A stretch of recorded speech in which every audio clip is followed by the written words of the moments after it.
எல்லாருமாக ஒரு தலைகளை தாழ்த்தி நாங்கள் பண்ணிக்கொள்வோம். தேவன் தாமே இந்த நாளிலும் இந்த இடத்தில் கடந்து வந்திருக்கிறார். வந்த விதமாக நாங்கள் அவரை தொண்டு கொள்ளும் வண்ணமாக எங்களை தாழ்த்துவோம். அவர் இந்த இடத்தில் இருக்கிறார் என்று சொல்லி முழுமனதோடு முழு நிச்சயத்தோடு அப்படியே பந்தியில் கையில வந்திருக்கிற நாங்கள் எங்களை தாழ்த்தி ஒப்புக்கொடுத்த விஷயம் நன்றி அப்பா, நன்றி ஆண்டவரே. கண்டாலே இந்த இடத்தில் நாவியாளர்கள் இந்த இடத்தில் கடந்து வந்திருக்கிறீர்களா? அவர்களுடைய சம்பத்தின் நாங்கள் நீங்கள் இருக்கிற வண்ணமாய் இருக்கிறேன் என்று சொன்னவர் ஆனால் கர்த்தர் என்று சொல்லி நம்பி வந்திருக்கிறோம் ஐயா. உங்களுடைய பந்தியில் கையில வந்திருக்கிற நாங்கள் உங்களுள்ளாய் பங்குள்ளவர்கள் என்று சொல்லி அறிந்து கொள்ள தந்ததார்கள். எங்கள் புத்திகள் தெளிவிக்கப்படுவதாக சுவாமி. கட்டப்பட்ட கட்டுகள் அறிவிக்கப்படுவதாக. கர்த்தருடைய நாமம் மகிமைப்படுவதாக. இயேசுவின் நாமத்தில் ஜெபிக்கிறோம் நல்ல பிதாவே. நாங்க பார்க்க போகிறோம். உங்களுடைய நாளும் தயவுள்ளதாக நாங்க பார்க்க போகிறோம். அன்பு நீடிய சாந்தமும் தயவுள்ளதும் என்று சொல்லி நாங்கள் பார்க்கிறோம். 13ஆம் அதிகாரத்துல தேவன் அன்புள்ளவராய் இருக்கிறார். அவர் அன்புள்ளவராய் இருக்கிறபடியினால் நாங்கள் இன்னைக்கு நிர்மூலமாக நிற்கிறோம். நாங்கள் நிர்மூலமாக இருக்கிறது அவருடைய கிருபை என்று சொல்லி பார்க்கிறோம். விளம்பர புத்தகத்தில் அந்த விளம்பர புத்தகத்தில் நாங்கள் நிர்மூலமாக இருக்கிறவருடைய கிருபை என்று சொல்லி பார்க்கிற வண்ணமாக அந்த கிருபைக்குள்ளாக கர்த்தர் எங்களை இழுத்து கொண்டவரையாக நாங்கள் நிர்மூலமாக இருக்கிறோம். ஆண்டவர் மகியாவில் சொல்லுற நீங்க நிர்மூலமாக இருக்கிறதுக்கு காரணம் நான் மாறாதவராக இருக்கிறபடியால். அவர் நேற்று ஒன்றும் அவர் மாறாதபடியால் மாறாத இருக்கிறபடியால் நாங்கள் நிர்மூலமாக இருக்கிறோம். அவர் மாறாதவராய் இருந்து எங்களுக்கு அவர் நன்மை செய்கிறவராய் இருக்கிறார். அவர் எப்படி என்று சொன்னால் எங்கள் மீது அவர் பிரியம் கொண்டிருக்கிறார். அந்த பிரியத்தை அவர் சொல்லுகிறார். கொலோசியர்ல சொல்றார், பூலோகத்தில் உள்ளவைகளையும் பரலோகத்தில் உள்ளவைகளையும் அவர் ஒப்புரவாகும்படிக்கு நம்முடைய குமாரன் மூலமாய் ஒப்புரவாகும்படி எங்கள் மீது பிரியம் கொண்டாராம். நம்முடைய குமாரன் மூலமா எங்களை நம்மோடு ஒப்புரவாகும்படி எங்கள் மீது பிரியம் கொண்டாராம். அப்போ ஒப்புரவாகும்படிக்கு என்று சொன்னா நாங்கள் எங்கேயோ பிரிஞ்சிருக்கிறோம். விருந்திருந்த எங்களை அவர் ஒப்புரவாக்கும்படி அவர் எங்கள் மீது பிரியம் கொண்டார். அப்ப நாங்க பாருங்க, ஆண்டவர் எங்கள் மீது எப்பொழுதும் நேசம் வைத்து இந்த பூமியில் ஒரு மனுஷனை சிருஷ்டிக்கிறார் அவருடைய விருப்பத்தின்படி நோக்கத்தின்படி. இப்ப நாங்கள் ஒப்புரவாக்கும் முன்பாக நாங்கள் எப்படி இருந்தோம் என்று சொன்னா கொலோசியர் 1:21 உண்மை நாங்கள் அந்நியரும் துக்கிரியைகளினால் மனதிலே சத்துக்களாய் இருந்த எங்களை அவருடைய குமாரன் மூலமாக எங்களை தம்மோடு ஒப்புரவாக சித்தமான விருப்பம் கொண்டாராம். எங்களை நாங்கள் மனதில் சத்துக்களாய் இருந்தோம். நாங்கள் மனதில் சத்துக்களாய் இருக்கல. ஆண்டவர் நல்லது நல்லது என்று சொல்லி தன்னுடைய சாயலாக அவர் படைத்தார். அப்ப தேவனை சத்துருவாக காட்டி மனுஷனை பிரித்து கொண்டது சாத்தான். அப்ப அவ்விதமாக வந்து அந்த மனுஷனுக்கு கூடாக வந்து தேவனுக்கு பகையான அந்த சத்துருவின் சிந்தனைய தேவன் மாற்றி தம்முடைய குமாரன் மூலமாக எங்களை தம்மோடு கூட ஒப்புரவாக்கும்படி அவர் கிரியம் கொண்டார். அவர் மாறாதவராய் இன்றைக்கு இருக்கிறார். இன்றைக்கு இருக்கிறவரையாக அவர் எங்களை தேடி வந்து ஏற்ற வேலையில நாங்கள் எங்கேயோ இருந்தோம், அப்படியோ இருந்தோம். கல்லறையும் எங்களை மூடி மறைத்து என் கல்லறை கூட கூடி எங்களை காண முடியாத அளவுக்கான காலங்கள் வந்திருக்க முடிப்பார். நாங்கள் கடந்து வந்த பாறைகளை பார்த்தோம்னு சொன்னா தண்ணீர்களை கடந்து வந்தோம், அக்கினியை கடந்து வந்தோம், ஆறுகளை கடந்து வந்தோம். ஆனா ஆண்டவர் என்ன சொல்றாருன்னு சொன்னா, நீ என் பார்வைக்கு அருமையானபடியினால் நானும் உன்னை சிநேகித்தேன். அப்ப நாங்கள் எப்படியோ அடக்கம் பண்ணப்பட்டிருக்க வேணும். அப்படி இருக்கிற வேளையில கர்த்தர் எங்கள் மீது நேசம் வைத்தது நிமித்தமாக அவர் எங்களோடு கூட வந்து இந்த நாள் முழுவதும் எங்களை கடந்து வந்து இந்த நாளில் எங்களை இந்த நிமிஷத்துல அவர் ஜீவனோடு இருக்கும் வண்ணமாக இருக்கிறேன் என்பதற்கு அடையாளமாக இந்த திருப்பதியாக நாங்கள் கை கொள்ளும்படி அவருடைய மாம்சத்திலும் ரத்தத்திலும் நாங்கள் கையிட்டு அவர் இருக்கிற வண்ணமா இருக்கிறார் என்று சொல்லி நாங்களும் அவர் இருக்கிற வண்ணமா இருப்போம் என்று சொல்லி அவரை சாயலாக வெளிப்படுத்தும்படி இன்றைக்கு நாங்கள் இந்த இடத்துல நிற்கிறதுக்கு அவருடைய கிருபை எங்களை நடத்தி வந்தது. இன்றைக்கும் இதுல நாங்கள் நிற்கிறோம்.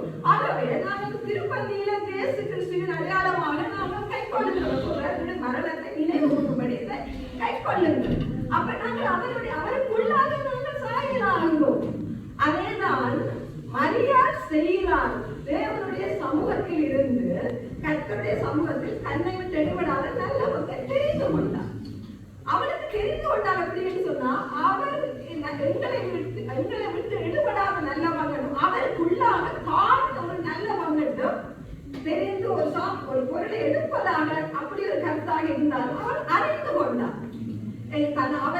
அவரை விட்டு நாங்கள் எடுபட முடியாது, எங்களை விட்டு அவர் எடுபட முடியாத நல்ல பங்கை அவருக்குள்ளாக அவர் தெரிந்து கொண்டார். தெரிந்து கொண்டதன் நிமித்தமாக அவருடைய பாதத்தில் காத்திருந்தார். நாம் மார்த்தால் என்ன செய்யறாள்? கற்பனை வேலைகளினால வேதனைப்படுத்திக் கொண்டு தன்னை தானே தனக்குள்ளாக குழப்பிக் கொண்டுமே இயேசுவிடத்தில் அவளுக்கு விட்டு முறையினார்.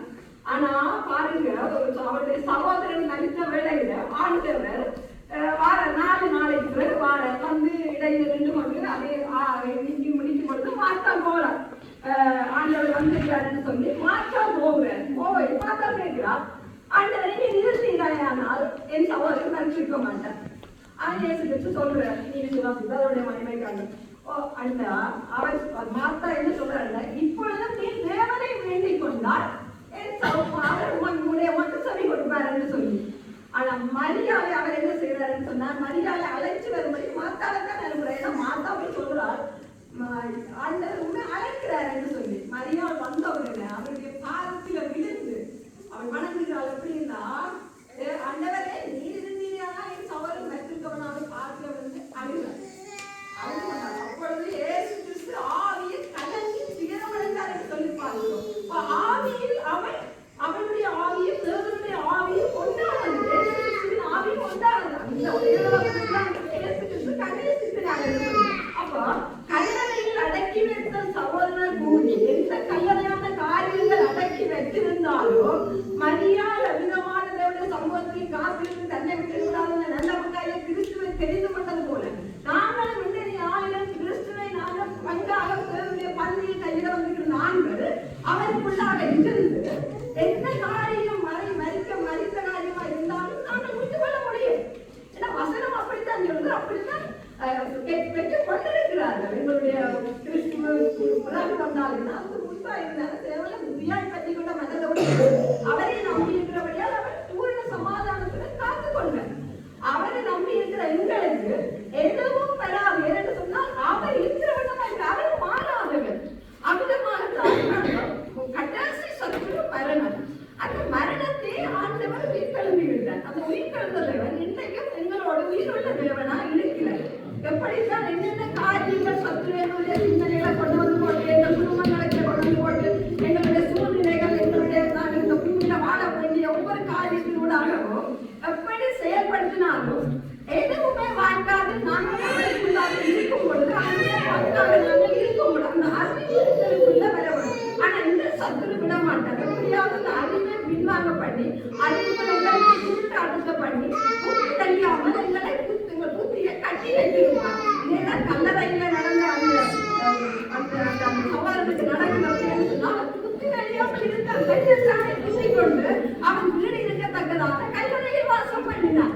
அவனுடைய காரியங்கள் வாழ்வே அவனை அறியாமல் புத்தி மயக்கத்தில் கட்டப்பட்டிருந்தது. ஆனால் கிறிஸ்து வந்தவுடனே அவன் புத்தி தெளிந்தவனாய் கிறிஸ்துவோடு இருந்தான். கிறிஸ்துவுக்கு பின்பாக ஆண்டவர் சொல்றார் அப்படின்னு சொன்னா, நீ போய் உன் இனத்தாருக்கு உன்னை காண்பி.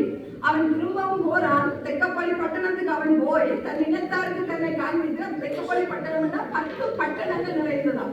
அவ்வளவையும் அவன் பிரசித்தப்படுத்தினான். தனக்கு ஆண்டவர் செய்தது. அப்ப அவ்வளவையும் அவனுக்கு ஆண்டவருக்காக ஆதாயப்படுத்தினான். அதே மாதிரி மரியாதை பாருங்க, மரியாதை செய்ததன் காரியமாக வந்திருந்த யூதர் எல்லாரும் விசுவாசித்தார்கள்.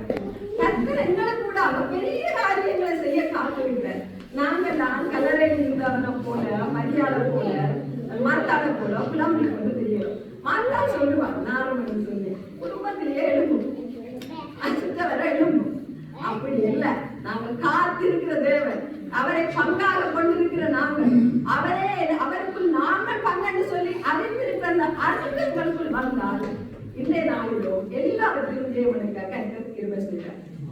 ஆமென் ஆமென். கர்த்தர் நாமே